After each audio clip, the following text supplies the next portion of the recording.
मैं राहुल एडवोकेट।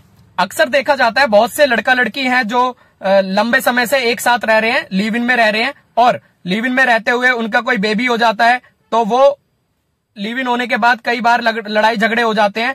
तो हस्बैंड सोचता है यार हमारी शादी तो हुई नहीं है, तो ये तो वाइफ कुछ कर ही नहीं पाएगी या उसका पार्टनर कुछ नहीं कर पाएगा।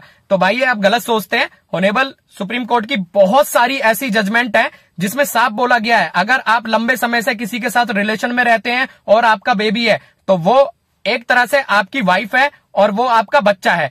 तो वाइफ आपके ऊपर डीवी एक्ट, मेंटेनेंस का और बहुत सारे केस आपके ऊपर कर सकती है, और जो आपका बेबी है वो भी आपके ऊपर क्लेम कर सकता है आपकी प्रॉपर्टी पे। तो ये एक नॉलेजफुल वीडियो है। ये वीडियो ज्यादा से ज्यादा लोगों तक शेयर करें ताकि लोगों को पता चल सके कि भाई अगर आप किसी के साथ रह रहे हो तो आप उसके साथ गलत नहीं कर सकते हो।